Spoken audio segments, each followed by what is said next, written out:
Dear children and my dear students of Marwadi College, Intermediate Department and Department of Commerce, you are welcome here. Last class में मैंने आपको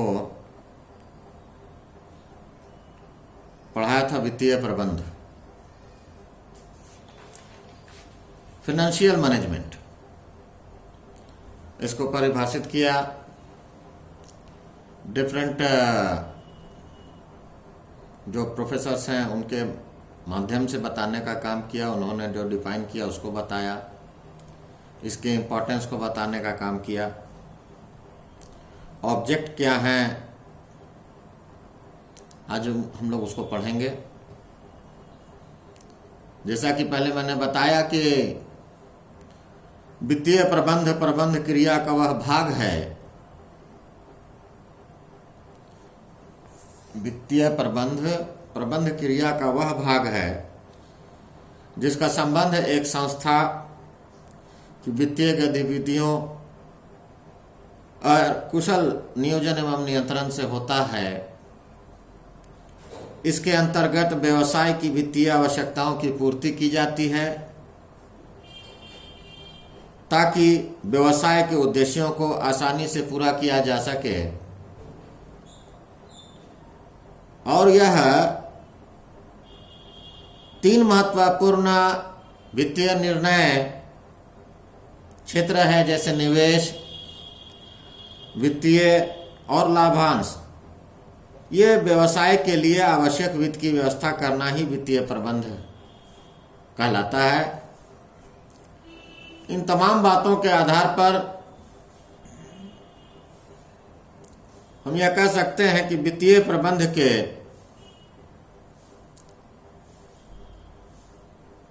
कई उद्देश्य होते हैं, जैसे जिसको हम अंग्रेजी में ऑब्जेक्टिव ऑफ फाइनेंशियल मैनेजमेंट के नाम से जानते हैं। वित्तीय प्रबंध के 2 प्रकार के मूलतः उद्देश्य पाए जाते हैं, जैसे लाभ को अधिकतम बनाना और दूसरा है संपदा को अधिकतम बनाना। लाभ को अधिकतम बनाना यानी प्रॉफिट मैक्सिमेशंस एंड वेल्थ मैक्सिमेशंस।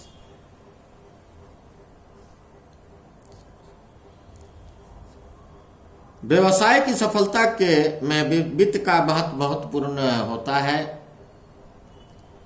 यह मानवीय शरीर में जिस प्रकार रक्त का प्रवाह आवश्यक है, उसी प्रकार से व्यवसाय के क्षेत्र में यह अति आवश्यक होता है।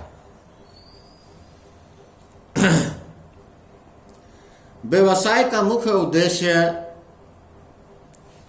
विनियोग पर उचित प्रतिफल अर्जित कर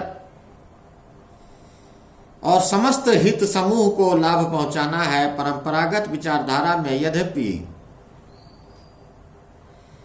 व्यावसायिक संस्था का मुख्य उद्देश्य विनियोजित पूंजी पर अधिक लाभ कमाना माना जाता है,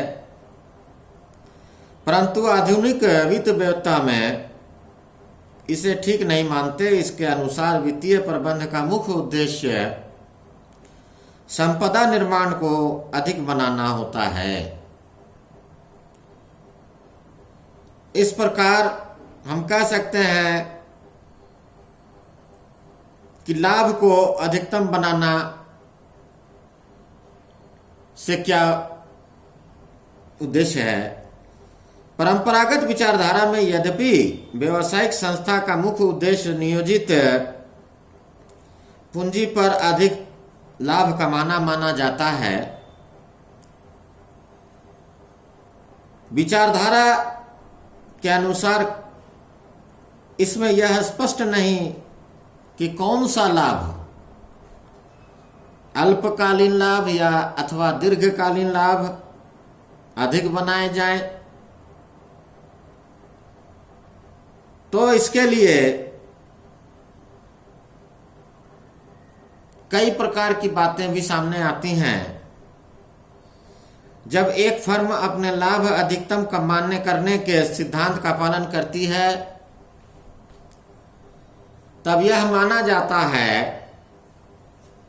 कि वह लाभ का उद्देश्य पालन कर अपने सामाजिक आर्थिक कल्याण को अधिकतम होती है।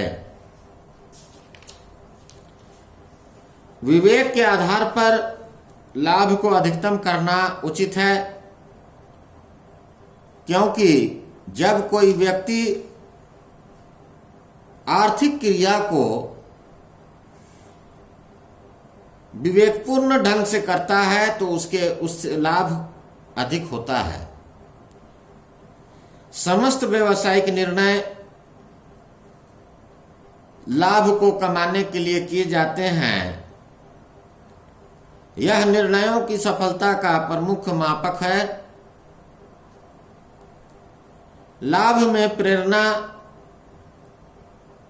का एक स्रोत है और लाभ कमाने की लालसा से ही एक फर्म अथवा व्यवसाय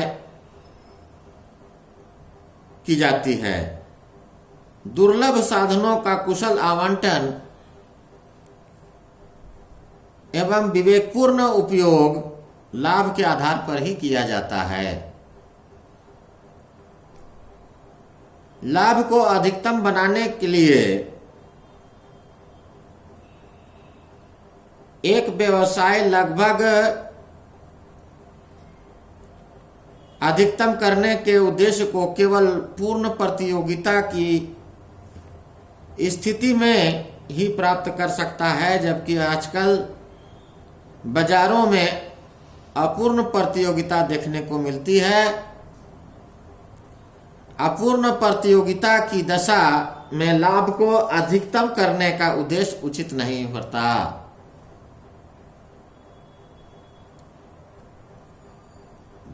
वर्तमान परिवर्तित व्यवसाय ढांचे में प्रबंध का कार्य पेशेवर वित्त वेत्ताओं ने ले लिया है, जिसको कहते हैं प्रोफेशनल फाइनेंशियल एक्सपर्ट ने ले लिया, जो व्यवसाय से संबंधित सभी पक्षों में उनके हितों की रक्षा हेतु आवश्यक तालमेल बैठाने का प्रयास करते हैं। ऐसी स्थिति में लाभ को अधिकतम करने का सिद्धांत व्यावसायिक तथा कठिन अनैतिक प्रतीत होता है। लाभ को अधिकतम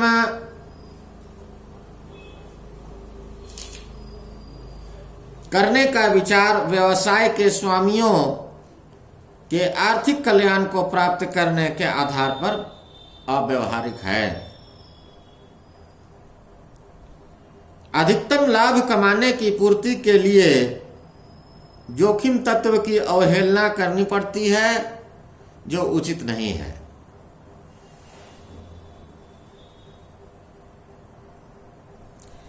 अब है जो दूसरी बात है, संपदा को अधिकतम करना।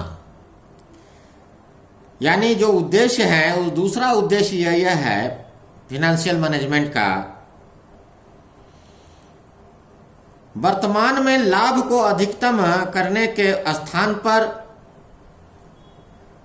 फर्म की संपदा के मूल्य को अधिकतम करना व्यवसाय का मूल उद्देश्य माना जाता है। यही कारण है कि आज टाटा, बिरला और बड़े औद्योगिक घरानों में संपदा को अधिकतम करने की होड़ लगी है। फर्म को केवल वही कार्य करनी चाहिए जिससे फर्म का शुद्ध मूल्य, net worth of the firm बढ़ता है। संपदा के मूल्य को अधिकतम करने का सिद्धांत का प्रतिपादन स्टैनफोर्ड यूनिवर्सिटी के प्रोफेसर सोलोमन ने किया था। उन्होंने इस विषय का गहन अध्ययन किया और लाभ तथा लाभदायकता में अंतर स्पष्ट किया। प्रॉफिट एंड प्रॉफिटेबिलिटी, इन दोनों में अंतर को स्पष्ट किया। इनके अनुसार संपदा के मूल्य को अधिकतम करने का सिद्धांत वर्तमान परिस्थितियों में निर्गमित उपक्रमों के लिए भी उपयुक्त होता है। यह सिद्धांत संभावित लाभों के सम मूल्य को मान्यता देता है और जोखिम एवं अनिश्चितता का विश्लेषण भी करता है। संपदा के मूल्य को अधिकतम करने का सिद्धांत लाभ अधिकतम करने के सिद्धांत की तुलना में अधिक उपयुक्त होता है।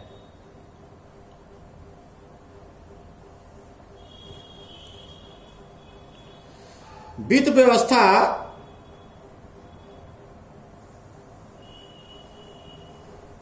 या वित्त व्यवस्था निर्णय का अभिप्राय यह निश्चित करने से है कि आवश्यक वित्त को विभिन्न दीर्घकालीन स्रोतों की कितनी कितनी मात्रा में प्राप्त किया जाएगा। तो वित्तीय प्रबंध का उद्देश्य आज हम लोगों ने पढ़ा। इसके अनुसार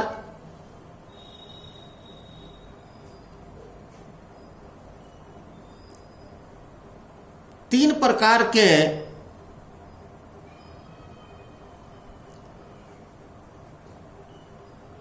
क्षेत्र हैं वित्तीय प्रबंध के, जैसे विनियोग निर्णय, इन्वेस्टमेंट डिसीजन, दूसरा है वित्त व्यवस्था संबंधी निर्णय यानी फाइनेंसिंग डिसीजन, और तीसरा है लाभांश संबंधी निर्णय डिविडेंड डिसीजन। मुख्यतः ये तीन प्रकार के निर्णय हैं और इन निर्णयों को हम वित्तीय प्रबंध का क्षेत्र के नाम से जानते हैं। तो बच्चों, आज का चैप्टर हम लोग यहाँ समाप्त करते हैं। मुझे उम्मीद है कि आप लोग अच्छा से पढ़ाई कर रहे होंगे और नोट्स भी बनाइए, पढ़ाई कीजिए। लॉकडाउन का समय चल रहा है, मास्क पहनिए और घर में रहिए। अपने मम्मी पापा का ध्यान दीजिए, परिवार के बालों का ध्यान दीजिए और खुद का भी ध्यान रखिए। आज बस इतना ही। धन्यवाद।